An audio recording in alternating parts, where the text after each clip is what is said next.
Morning folks, David Hubbell here, and it is Saturday, May the 6th in Mobile, Alabama. In the last video I gave you a little bit of a tour of my Louisiana garden here in Mobile and the seed varieties I was growing. So I thought one of the things I could do is maybe highlight each of those different seeds and varieties over the next couple of weeks. So we'll see and get to watch them as they grow. The first one I was going to start with is my tomatoes, and specifically the Creole tomato. Now, Creole tomato holds a place dear in the hearts of many South Louisiana people. They remember their grandparents growing them and eating them, going to the French market and picking them up at the vegetable stands, or maybe even roadside stands and buying them.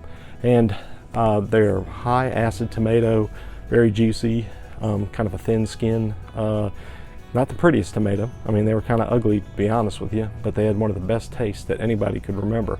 And the smells, I mean, when you cut into that tomato, it just evoked all kind of food memories that come back to you. So one of the things that I wanted to do was to grow that tomato. So, I went looking for Creole tomato seeds.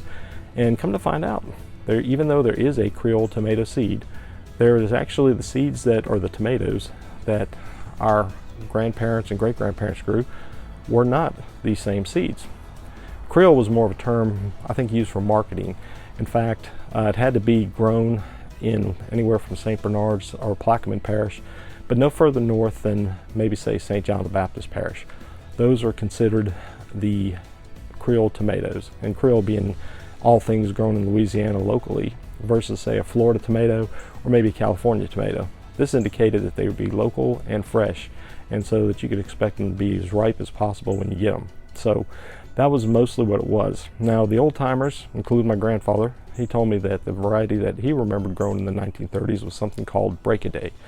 And I found some. I got them out of Canada, planted them, but I don't think I've had much success with them growing. So what a lot of them have gone to over the years has been different things, like Fantastic, or some of the other heirlooms, or some of the other seeds that came out over the years. But the main thing was that they had to be grown in that alluvial soil of those river parishes, going all the way from, like we said, no further north than St. John the Baptist, all the way down to Plaquemine and St. Bernard area. You can get some in Jefferson as well. So anyway, mine technically wouldn't count as Creole, but 1969 LSU developed a tomato that they called Creole, and in fact it's a 72-day to maturity indeterminate tomato, and I planted it, and it does fairly well. And I've been able to find them at various seed stores, even though they didn't continue the seeds. I think Clegg's in Baton Rouge has them, and you can find them at some of the different online seed stores. So I've grown those, and they do fairly well here in Mobile, as well as in South Louisiana.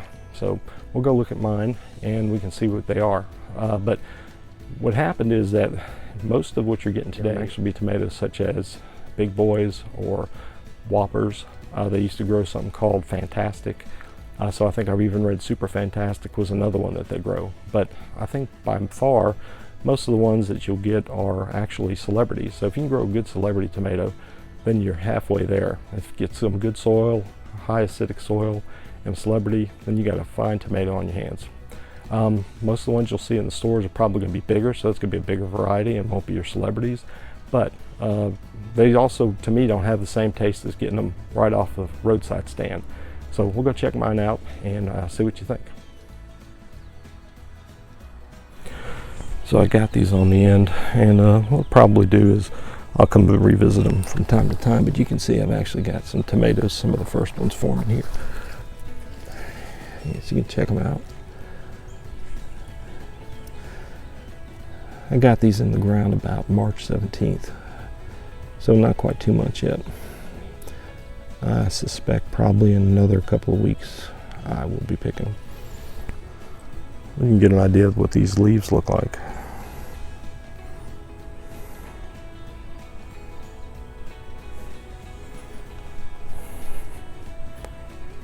And the flowers on them as well.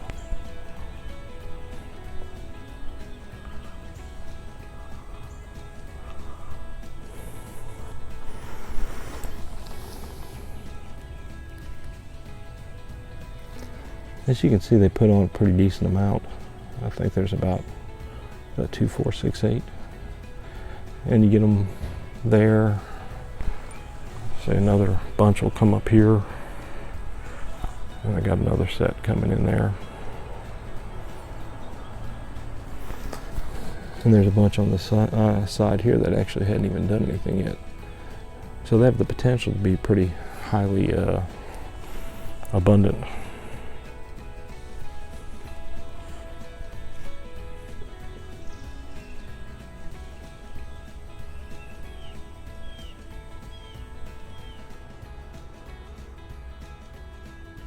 So hopefully this information has been helpful to you learning about the Creole tomato.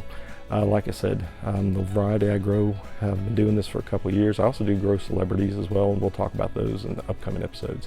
I'm thinking about calling this segment something like Growing Louisiana History or Grow Some Louisiana History. I'll figure out a name soon enough, but for right now, we'll just go with that.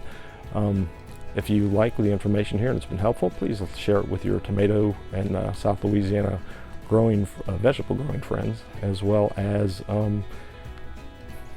anybody who likes tomatoes. Anyway, if you do so, please subscribe to David J. Hubbell YouTube page, as well as click the bell, and I will see you next week with another tomato story, hopefully. We'll see.